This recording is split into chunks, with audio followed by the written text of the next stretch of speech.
네, 오늘 말씀은 로마서 3장 1절에서 이제 8절 말씀을 가지고 신실하신 하나님이라는 제목으로 말씀의 인사를 나눕니다. 우리가 새길 말씀은 3절 말씀입니다. 어떤 자들이 믿지 아니하였으면 어찌하리요? 그 믿지 아니함이 하나님의 미쁘심을 패하겠느냐라는 말씀을 우리가 새기면서 신실하신 하나님에 대해서 우리가 같이 말씀의 은혜를 나누고자 합니다. 만약 여기서 내가 태어날 때부터 괜찮은 조건으로 태어났다면 그 소위 말하는 금수저인 거죠. 그 신분으로 내가 태어났다면 나는 어떻게 살았을까 한번 생각해 보시죠. 내가 금수저로 이재용 회장의 아들로 태어났다면 내가 지금 어떤 모습으로 어떤 마음가짐으로 살아갈 것인가. 이 하나님의 말씀을 맡은 자라고 해서 이 유대인들에게 그런 칭호를 지어줬어요. 하나님의 말씀을 갖고 있는 자. 이 무게를 나는 어떻게 생각하고 있는가. 바울은 2장에서 너희들 때문에 하나님의 이름이 이방인들 가운데 모독을 당한다라고 정말 강하게 비난을 했어요.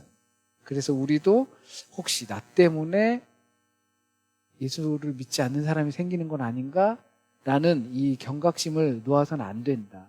그럼에도 불구하고 나를 통해서 뿐만 아니라 나의 이 연약한 모습을 통해서도 야, 너도 믿는 하나님 나라고 못 믿겠냐라고 우리는 좀 위로의 말씀을 통해서 내가 아니라 하나님이 이루어 가신다라는 말씀을 2장을 통해서 좀 보았거든요. 그 강도 높은 비난을 쏟으면서 바울은 내가 이렇게 너희를 비난하니까 이제 이 편지를 읽는 사람들이 반발심이 있을 거란 말이에요. 그래서 혼자 이렇게 머리를 서로 질문을 하고 답하는 형식의 편지가 3장에서 나오는 거예요.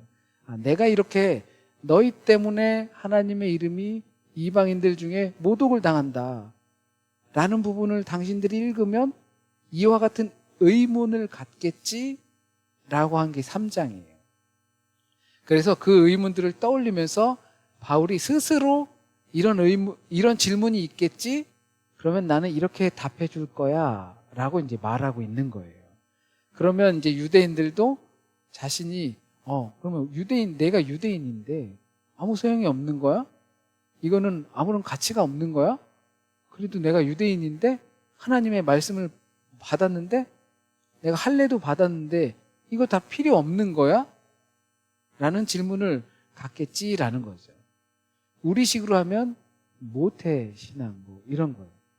그래도 내가 모태신앙인데 엄마 뱃속부터 우리 엄마가 어릴 때부터 계속 예배를 드리고 나는 어릴 때부터 계속 예배를 드리면서 하나님의 말씀을 들으면서 자랐는데 그러면 그게 소용없는 거야? 무가치한 거야? 라고 이렇게 질문을 한다는 거죠. 우리 마치 이 신앙이 신분제도 같이 느껴질 때가 있어요. 그래서 우리는 3대째 믿는 가족이야 라는 이런 표현들 들어보셨을 거예요. 목사님들은 종종 3대째 우리가 목회자 가정이야 이런 말씀들을 하고 계세요. 믿음의 가풍이 3대째 계속 이어져 온다는 거는 교육이 잘 된 가정이겠죠. 문화적으로 잘 자리 잡은 거예요. 굉장히 칭찬할 만한 일이에요. 하지만 이게 특권처럼 되는 것은 아닌가 조심스럽기도 합니다. 모태신앙 또는 유대인이라는 이런 종교적 신분이 그것이 좋을 수는 있지만 육체적으로 태어난 것 그것이 결정적인 어떤 신앙의 근본이 되지는 않는다라는 걸 우린 잘 알고 있어요. 그래서 만약에 내가 유대인이고 할례를 받았는데 이게 가치가 없는 일인가? 라고 물어보면 우리는 충분히 그렇게 말해줄 수 있어요. 그건 구원에 있어서 그렇게 절대 결정적이지 못해 라고 우리는 말할 수 있죠. 그러나 바울은 그럼에도 불구하고 유익한 점이 있다라고 말을 해주고 있어요. 그게 바로 하나님의 말씀을 맡았다라는 겁니다. 그들이 하나님의 말씀을 들었어요. 그리고 하나님의 말씀을 기록했어요. 그리고 하나님의 말씀을 전했어요. 비록 태어난 것으로 인해서 하나님의 구원의 길에 결정적인 무언가가 되지는 못한다 하더라도 하나님의 말씀을 그들이 받아 기록하고 그리고 전했기 때문에 그것은 굉장히 유익한 일이다라고 말을 하는 거죠. 당시 그들이 생각했던 이 하나님의 말씀이라는 것은 지금 우리가 생각하는 것과는 조금 다를 수 있습니다. 당시 유대인들은 세상을 하나님께서 말씀으로 지으셨다. 그리고 그 말씀을 자신들이 갖고 있다. 그리고 그것을 믿었다라고 하거든요. 그렇기 때문에 바울의 비판이 달갑지 않을 수가 있어요.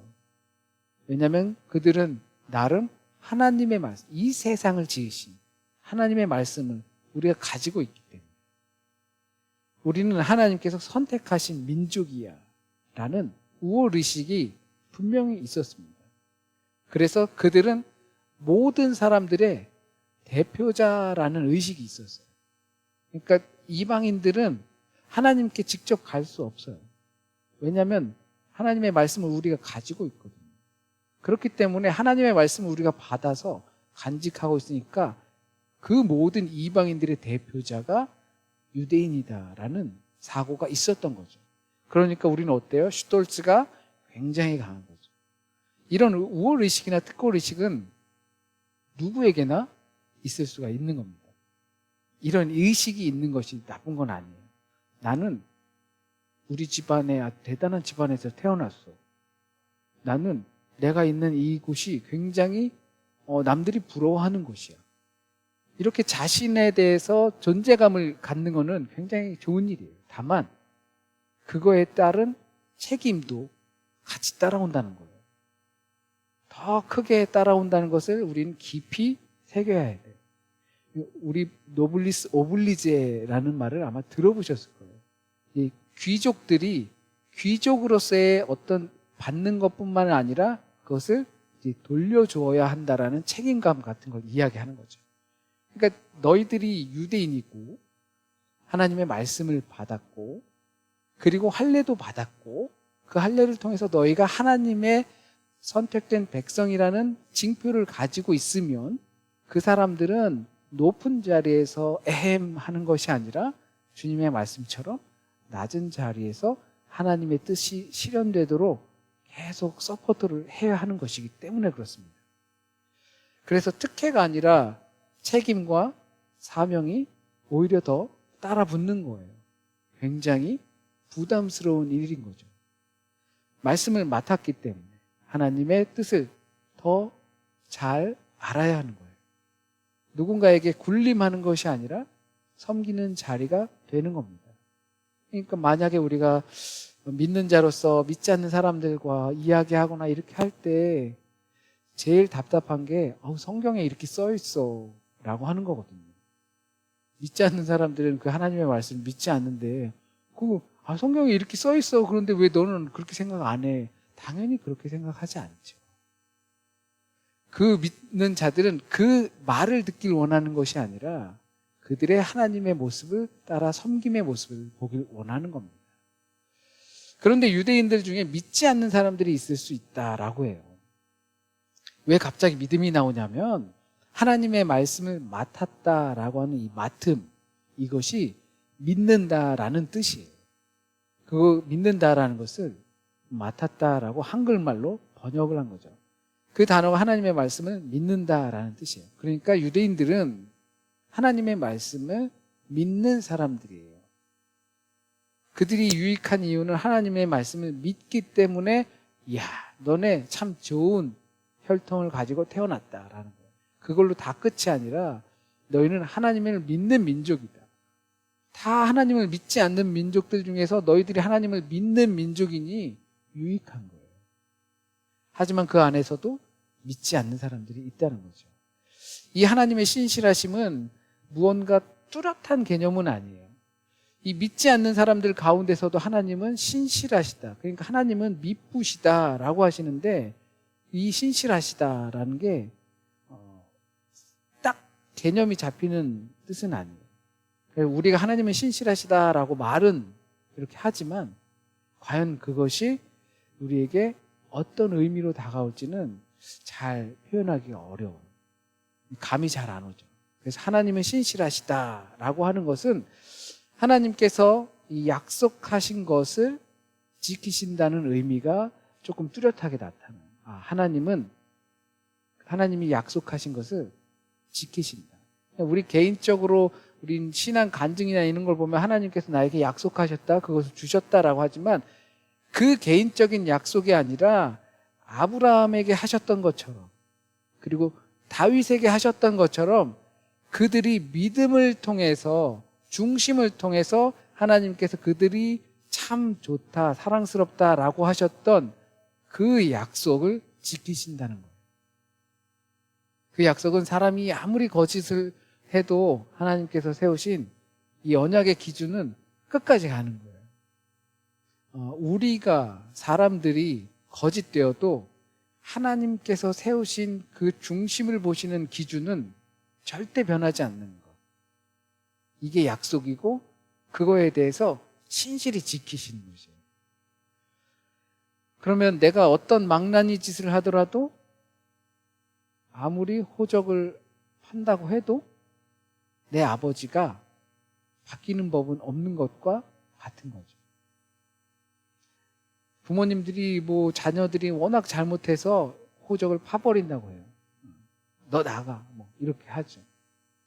아무리 호적을 파도 내 혈육상 내가 그 아버지의 자식이 아닌 게 아니라는 거죠.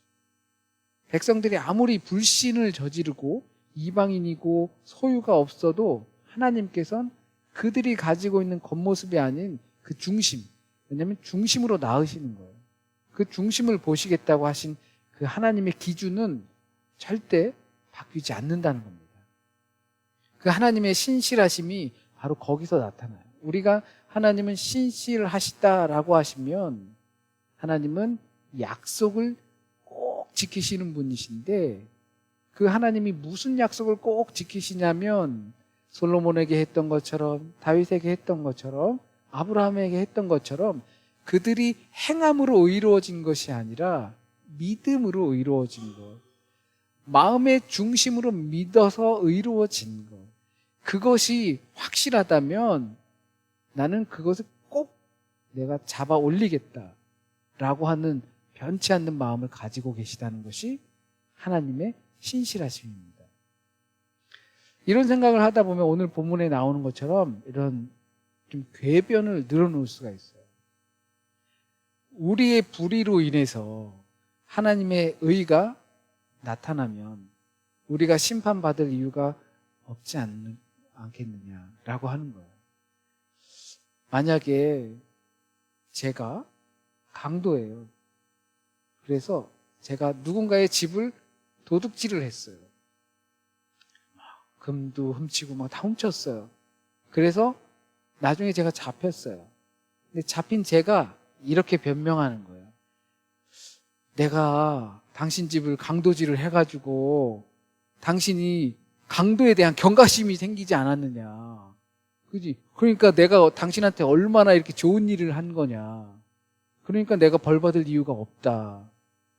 라고 말하는 게 오늘 본문에서 이 유대인들이 그렇게 변명할 수 있다라는 거예요. 내가 불의한 일을 행해서 하나님이 의로움이 드러나니, 내가 불의한 일을 해도 하나님은 약속을 지키시는 신실하신 분이시니까, 그 의가 드러나니까 내가 그 하나님의 선한 일에 보탠 거 아니겠느냐라고 하는 말이 나온다는 거죠. 자신들의 믿음 없음과 중심 없음으로 인한 죄를 정당화하는 아주 못된 이야기가 되는 거예요. 그래서 하나님께서 8절 말씀에 그들은 심판을 받을 것이다 라고 하는 거죠. 물론 하나님께서는 인간의, 저의 어떤 나약함을 통해서도 그 나약함, 실수함, 모자람, 잘못함, 이런 것들을 가지고서도 하나님의 선으로 인도하셔요. 하나님의 역사와 뜻을 이루시기 위해서 분명히 그렇게 하신단 말이죠. 그 대표적인 게 성경에서 나오는 가룟 유다예요. 많은 사람들이 그런 말도 해. 가룟 유다가 없었으면, 그러면 예수께서 십자가에 달리지도 않고 십자가에 안 달렸으면 그러면 부활도 없으시고 우리의 구원도 없지 않느냐. 그러니까 가룟 유다는 칭찬받아 마땅한 사람 아니냐? 라고 생각할 수 있다라는 거죠. 이게 오늘 말씀이랑 같이 이렇게 빗대어져요. 하지만 분명히 그 가룟 유다 때문에 십자가 사건이 어떤 촉발되는 그런 거는 분명히 있었어요. 그러나 우리의 생각일 뿐, 유다가 아니었어도 하나님의 역사는 분명 바뀌지 않는다는 겁니다. 굳이 내가 유다가 될 필요도 없다라는 것이고요. 우리는 역사가 발생한 것, 그것만 가지고 시작점이 있는데 그 시작점이 이 결과를 만든 것 아니냐라고 생각하지만, 만약에 이 시작점이 없어도 여러 다른 시작점을 통해서 이 과정을 만들어서 결국은 하나님께서 신실하신 하나님이시기 때문에 그 뜻을 이루어내실 것이라는 것이 우리 성경의 말씀이에요. 비록 내 나약함을 내가 자랑할 수 없어요. 나약함으로 인한 범죄함도 사용하신 그 하나님의 역사를 가지고 내 공로가 있는 것이 아니냐라고 하는 것이 인간일지라도, 하나님은 일관되게 그 기준, 곧 신실하심을 가지고 계십니다. 하나님은 분명히 하나님께서 역사하시기 위한 그 뜻을 이루어내시기 위해 그 결과를 만들어내십니다. 그 과정 속에서 생긴 범죄함을 그냥 두고 넘어가지는 않으십니다. 하나님께서는 우리의 악을 이용해서도 분명히 하나님의 선을 이루시지만 그 악에 대한 결과는 틀림없다는 것입니다. 그것이 일관성 있는 하나님의 기준이에요. 그것이 하나님의 신실하심이에요. 그렇기 때문에 죄가 많은 곳에 아무리 은혜가 많다고 해도 그것이 죄라는 사실은 사라지지 않습니다. 그렇기 때문에 하나님의 말씀을 맡았다는 것, 곧 하나님의 말씀을 믿는다는 것은 어떤 특권이나 어떤 구원 열차 티켓을 받는 것이 아닙니다. 오히려 우리의 자세를 바꿀 수밖에 없게 만듭니다. 내가 어떤 죄인인지, 내가 어떤 사람들과 다르지 않다는 것을 보게 되므로 하나님 앞에서, 하나님의 심판 앞에서 겸손해질 수밖에 없는 자세를 고칠 수밖에 없는 것이 우리여야만 한다는 거예요. 말씀을 맡았다는 것, 믿음이 있다는 것은 우리가 너무 잘 알듯 어떤 특권도 되지 못합니다. 말씀을 알고 하나님을 알기 때문에 오히려 하나님의 마음을 품고 하나님께서 원하시는 자리로 우리는 갈 수밖에 없습니다. 신앙적인 배경이나 말씀을 소유했다는 사실은 내가 우월하다라고 생각하는 그 근거가 아니라 세상을 향한 하나님의 대리자의 책임을 지는 청지기로 우리를 부르셨다는 사실을 꼭 기억해야 합니다. 우리가 자신의 불신앙과 허물을 하나님의 섭리라는 핑계 뒤에 숨겨 정당화하는 그런 궤변을 늘어 놓을지라도 하나님께서는 사람의 중심과 마음의 생각을 보신다는 확고한 약속의 기준을 지키시는 신실하신 하나님입니다. 이 하나님의 기준은 우리로 하여금 다시 살아갈 수 있는 소망의 근거가 됩니다. 지금의 결론이 아니라 아직도 우리는 과정 중에 있다는 소망의 근거가 됩니다. 하나님의 이야기는 아직 끝나지 않았다는 소망입니다. 이 하나님의 신실하심을 믿고 비록 어려움과 불평이 있어도 끝을 향해 오늘도 달려가시는 참된 예배자가 되시길 진심으로 소원합니다. 기도드리겠습니다. 신실하신 하나님, 참 좋으신 하나님, 그 신실하심이 우리의 소망의 근거가 됩니다. 나의 잘못으로 인하여서, 나의 실수로 인하여서, 나의 연약함으로 인하여서 그 모든 것들, 우리의 중심을 보시면서 비록 그것이 실수, 투성이어도 하나님께서 하나님의 온전한 역사로 이끌어 가신다는 사실, 이 사실을 우리가 마음 깊숙이 새길 수 있도록 인도하여 주세요. 그러니까 나는 대충 살아야지가 아니라, 그러니까 나는 또 하나님의 역사를 향해서 달려가야지, 나는 오늘 하루 또 소망을 갖고 살아야지 라고 하는 우리 믿음의 고백이 있는 공동체가 될 수 있도록 인도하여 주세요. 하나님은 분명히 우리의 겉모습이 아니라 마음 깊숙한 것, 생각, 중심을 보시고 그 중심을 따라서 사람을 택하신다고 하셨습니다.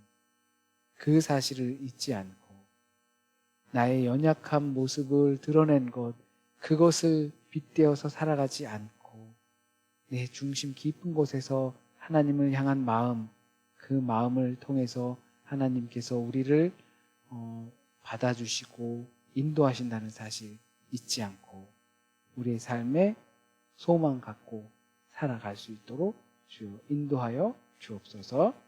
오늘도 이 시간 우리 꼭 들어야 할 말씀만 꼭 듣게 하시고 기억나게 하시고 또 주님께서 물 부어 주시고 뿌리 잘 내리게 영양분도 주시고 잘 성장하게 하셔서 주님의 열매 맺을 수 있도록 도와주옵소서. 한 주간의 삶도 주님께 맡깁니다.